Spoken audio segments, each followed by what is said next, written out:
Matthew chapter 14. Ang pagkamatay ni Juan na tagapagbautismo. Ang balita tungkol kay Jesus ay nakarating kay Herodes na gobernador ng Galilea. Kaya't nasabi niya sa kanyang mga lingkod, si Juan na tagapagbautismo, iyon, siya ay muling nabuhay kaya't kagagawa ng mga himala. Itong si Herodes ang nagpahuli kay Juan. Ipinagapos niya ito at pinabilanggo dahil kay Herodias, nasawa ng kapatid niyang si Felipe.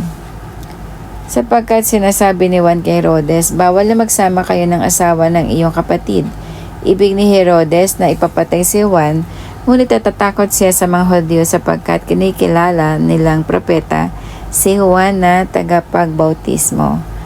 Nang sumapit ang kaarawan ni Herodes, sumayaw ang anak na babae ni Herodias sa harap ng mga panauhin.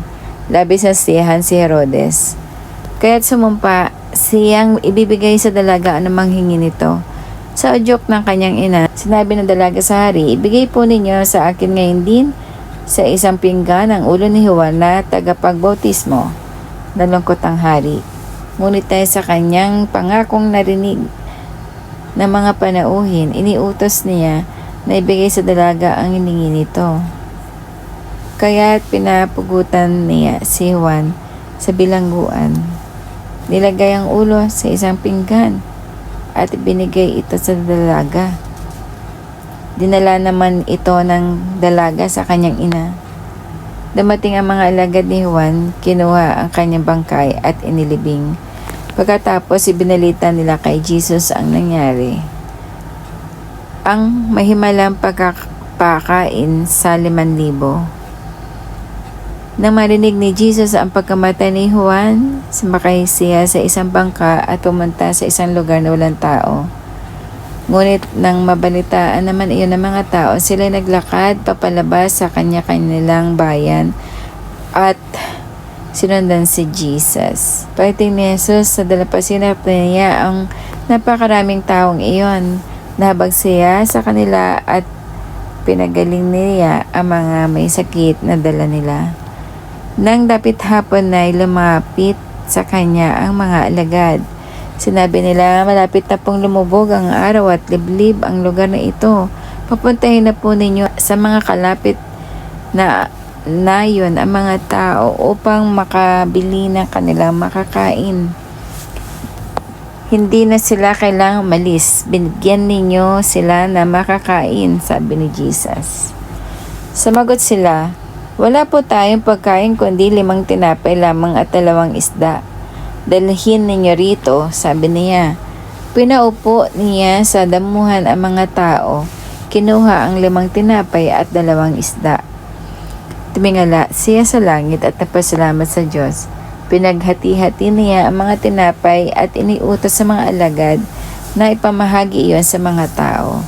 Nakakain at nabusog ang lahat.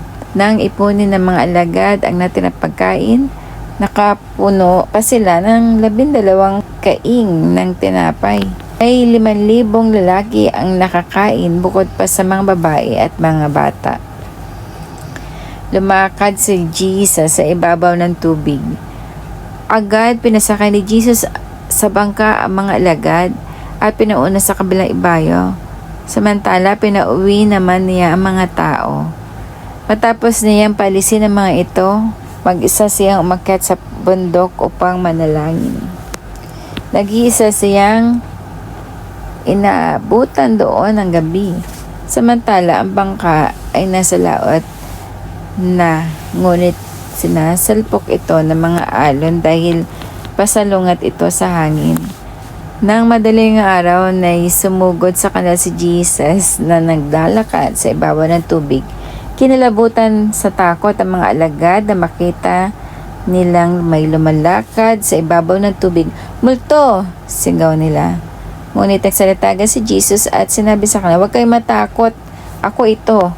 Sinabi ni Pedro, Panginoon, kung talagang ikaw nga yan, papuntahin mo ako diyan sa kinaroroonan mo sa ibabaw ng tubig. Sumagot siya, halika. Mula sa bangka ay lumakad si Pedro sa ibabaw ng tubig papunta kay Jesus.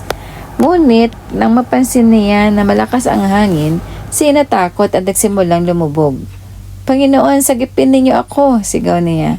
Agad siyang hinawakan ni Jesus. "Bakit ka nag-aalinlangan? Napakaliit ang iyong pananampalataya," sabi niya kay Pedro.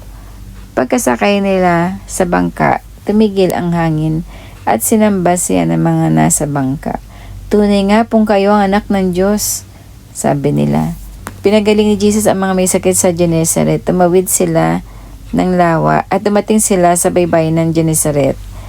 Si Jesus ay nakilala ng mga taga roon at agad nilang pinamalita ang kanyang pagdating, kaya't dinala ng mga tao lahat ng may sakit sa buong lupaing iyon.